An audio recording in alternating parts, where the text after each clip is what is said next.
My name is Eleanor Whitaker, but most people just call me Ellie. I was born in 1959 in a small fishing village called Sealford Bay, tucked into the rugged coast of Maine. The Atlantic's roar was the lullaby of my childhood. The smell of salt and diesel clung to everything, to my father's hands after hauling in the nets, to the wood of our little home above his bait shop, even to the quilts my mother stitched by the window. I was born deaf and mute. Silence was not something that came later in life, it was my first language. My mother refused to let silence mean isolation. She created a graceful, private sign language for us long before I learned the formal one. Her hands could speak tenderness, warning, joy, and prayer. My father's way was quieter still, his love was in the way he carried me on his shoulders down to the pier at sunrise, letting me feel the deep hum of the boats through the bones of my body. We were Methodists, and every Sunday, I sat in the same pew by the stained glass window. I could not hear the hymns, but I felt them, the vibrations of the organ in the floorboards, the rhythm of voices moving the air. My mother would press my small palm to her chest during prayer so I could feel the beat of faith in her heart. Those moments told me that God's voice was not bound to sound. My life was simple. I became a quilt maker, telling stories in fabric and thread. My quilts often carried hidden messages from Scripture, verses sewn in patterns only those who looked closely could see. I taught art to children, cared for my widowed mother until her passing, and in my 60s, I began volunteering in hospice. I would sit with the dying, holding their hands, signing prayers they couldn't see but I believe heaven could. At 64, I finally decided to leave New England to see the great sand dunes of Colorado. I had dreamed of them since I was a girl, when I first saw their picture in a library book, mountains of gold under an endless sky. I thought this trip would be my great adventure. I did not know it would be the doorway to eternity. When I hit the sand ridge, my body stopped, but I knew instantly I was no longer in it. The cold came first. Not the crisp cold of winter air, but a hollow cold, like something had drained the warmth from my soul. The morning sky of Colorado vanished in an instant, as though someone had ripped it away like a sheet. I was falling. Not quickly, but as if the air itself was pulling me downward. There was no wind on my face, no resistance, only the sensation that gravity had claimed not just my body, but every hidden weight I had ever carried. At first, I thought I had lost my vision completely, until I realized the blackness was not blindness. It was a place. Shapes began to emerge, faint at first, then sharper as if lit from beneath by an orange, molten glow. The ground, if it could be called ground, shifted and groaned under my feet. It was an endless field of broken stone and charred bones, the surface cracked open to reveal rivers of fire that hissed and spat like living things. The air was thick, suffocating, heavy with the smell of sulfur and something fouler, something rotten yet strangely sweet, the scent of decay. I felt it before I saw them, the presence of others. At first they appeared as shadowed figures moving along the jagged horizon, but as I drew nearer, faces began to form in the gloom. Faces I recognized. My childhood friend, who had led me into my first lie, crouched in a pit where hands reached up to pull at her clothes. An old neighbor who used to greet me warmly in the market now stood shackled, his mouth gagged, his eyes wild with terror. And then, like a knife in my chest, I saw my mentor, Mrs. Delaney, the woman who had first told me my quilts could be prayers. Her once kind hands were bound in chains. Her mouth was sewn shut with thick black wire. The small silver cross she always wore was bent and broken, hanging low on her chest. She looked at me, and the horror in her eyes was not for herself but for me. Her lips moved, and though I could not hear her, the meaning was carved into my bones: "Don't come here." The heat rose from the cracks in the ground, not in waves, but as a constant, choking presence. The sky above was a ceiling of ash, pulsing faintly with a dull red light. Around me, creatures moved, some vaguely human, others twisted into grotesque forms as if their very souls had been deformed by the sins they served. They did not speak in words, yet I heard them in my mind, whispers that felt like my own thoughts. Stay, rest, you belong here. One of them brushed against me, its touch like cold oil seeping into my skin. In its eyes was recognition, as though it had known me all my life. And I realized with a sickening jolt that this place had been watching me, waiting for me, patient as the tide. I wanted to run, but there was nowhere to go. Every direction was the same, endless suffering, fire, and shadows that seemed to multiply the more I looked. The cries were not just from pain, but from the crushing knowledge that this place was forever.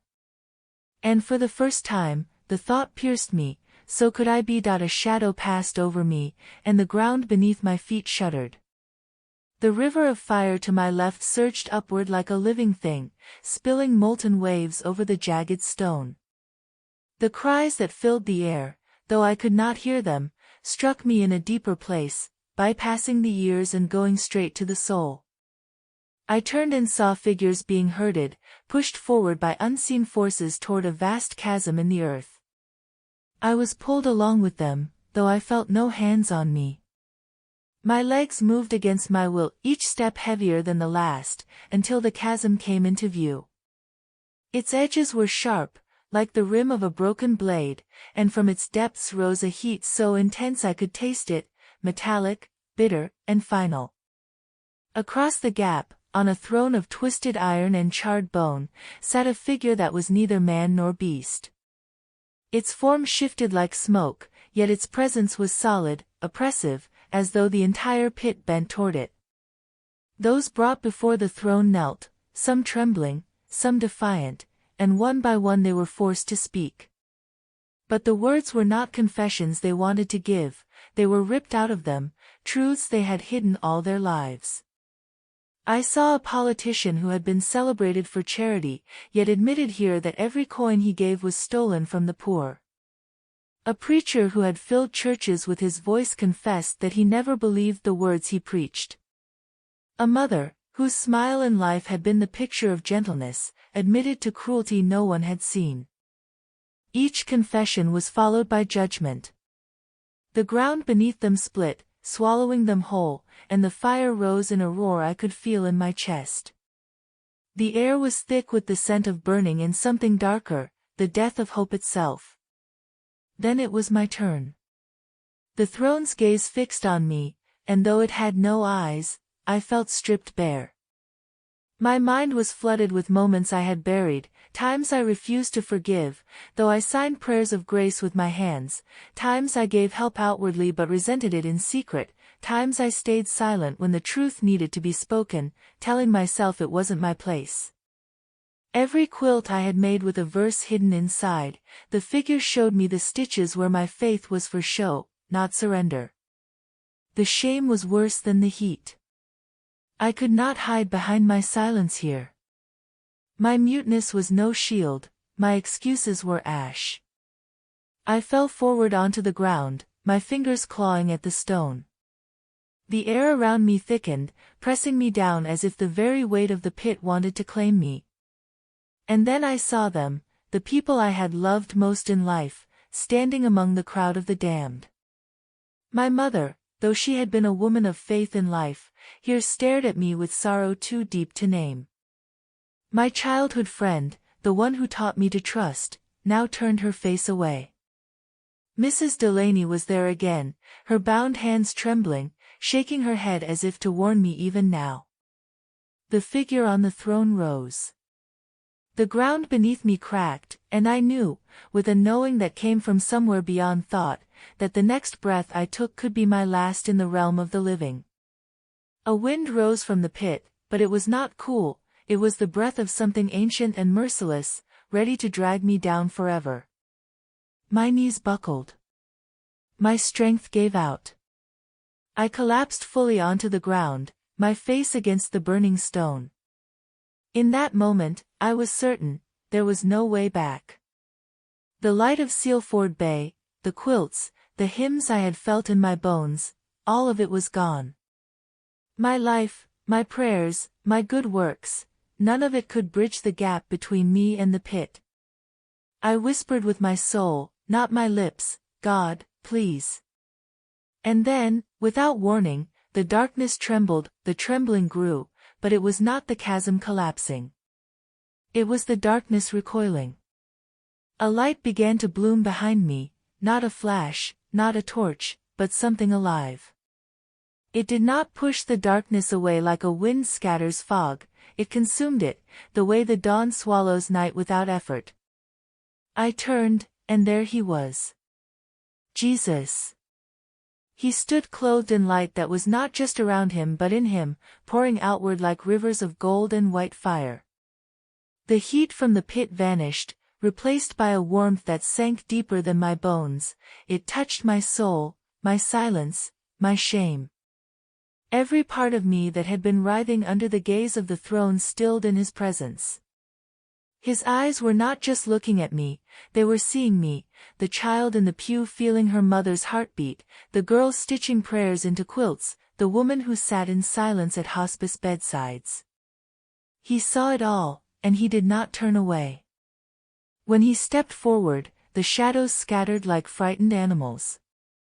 The figure on the throne shrank back, hissing without sound, and the ground between us cooled under his feet.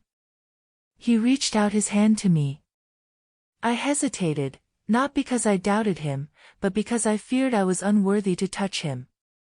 Yet the moment my fingers brushed his, the weight I had carried since the fall lifted. It wasn't that he ignored my sins, it was that his touch made them powerless. Without speaking aloud, he communicated to me in the deepest way possible, a language of truth that needed no words, no signs. I have called you by name. You are mine. In an instant, the chasm, the throne, the rivers of fire were gone. We stood in a field so vast the horizon curved into eternity. The grass shimmered like crystal under a sun that never burned, and the air was alive. Every breath was a song, and though I could not hear, I could feel every note singing through me. And then I realized we were not alone. Standing beside him was a man I recognized immediately, Malcolm-Jamal Warner. I remembered his face from the television shows of my youth, but here he was different, radiant, not with fame, but with peace. His eyes carried both joy and an ache, as if he knew how much was at stake for those still on earth. He stepped forward, and though I had never taught him my language, he signed to me perfectly, "Tell them. Heaven is real." His movements slowed, deliberate, and then he added, "And tell them, there is still time." Jesus nodded, and the nod felt like a command and a blessing at once. The field brightened until it was almost too much for me to bear. I wanted to stay, but something began to pull at me, not the heavy pull of hell, but a gentle one, like a tide drawing back toward the shore. I clung to his gaze as long as I could, trying to memorize every detail, every thread of light in his robe, every line of love in his face. And then the brightness swallowed everything, and I was falling again, but this time upward that I woke to the beeping of hospital monitors I could not hear but could feel through the vibrations in the bed.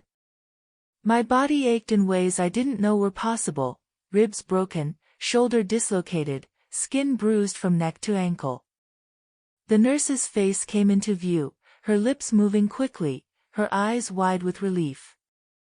I focused on her mouth, reading the words, "You're back." But my mind was not in that room. I could still see the chasm, the throne, Mrs. Delaney's bound hands. I could still feel the heat of hell on my skin, and in the same breath, I could feel the warmth of Jesus' hand lifting it all away. I kept thinking of Malcolm-Jamal Warner's words. They played in me like a drumbeat, "Heaven is real. There is still time." At first, I tried to push it aside. I told myself it was the brain's way of coping with trauma, a hallucination from oxygen loss. But every time I closed my eyes, the visions came, not hazy dreams, but sharp and unshakable. I could smell the sulfur, taste the clean air of that endless field. These were not the remnants of a dream. This was memory. The hardest part was the silence that followed. Not the silence of my condition, but the silence from others. How could I explain that I had seen people I knew in hell? How could I tell them I saw faces they still loved, some still living, some long gone, in torment? And how could I tell them without feeling like I was betraying their memory? For weeks, I avoided talking about it. I stitched my quilts, each one becoming more intricate, more full of light, but I didn't tell anyone why. The secret weighed on me until I realized it was the same silence that had been my undoing before. The very thing I had been judged for, not speaking when truth was needed, was the thing I was slipping into again. One night, unable to sleep, I sat at my work table with a half-finished quilt in my lap. I traced my fingers over the pattern, gold threads running through dark fabric, like light cutting through night, and I began to weep. My hands formed the signs without thinking, "Forgive me. Use me." From that moment, the wrestling didn't stop, but it changed. I began to pray differently, not just in words I signed to God, but in an openness I hadn't known before. I asked Him to take away my fear of offending people, to give me the courage to speak even when it would be uncomfortable. Because I knew now what most people try their whole lives not to know, the reality of both heaven and hell is not a matter of opinion. It's not a theological debate. It's a certainty. And my silence could cost someone eternity. Once I accepted that my experience was not meant to be kept hidden, a fire took root in me. I could no longer walk through the world as I had before, polite, quiet, content to let truth be someone else's responsibility. I had been pulled from the edge of eternal loss. That kind of rescue demands a response. I started small. At the hospice where I volunteered, I began sharing my story with patients who wanted to talk about death. Through interpreters or through the written word, I told them exactly what I saw, not just the beauty of heaven, but the horror of hell. I did not soften the edges. Some cried. Some reached for my hands, wanting prayer. Others stared at me with wide eyes, as if I had handed them a ticking clock. Soon, invitations came from local churches.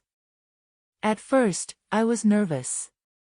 Standing before a congregation, watching lips move while an interpreter spoke my words, felt strange. But then I would look into the eyes of the people listening, and I could see when the message pierced through. When I signed Malcolm-Jamal Warner's words, "Heaven is real. There is still time," I felt the same urgency as in that heavenly field. My quilts became part of the testimony. I began designing them with vivid colors and stark contrasts, black threads breaking apart under bursts of gold. People started calling them sermon quilts. Some would buy them for their churches, others would hang them in their homes as a daily reminder. I didn't care about the sales. Each one that left my hands felt like sending a seed into the world. There were those who scoffed.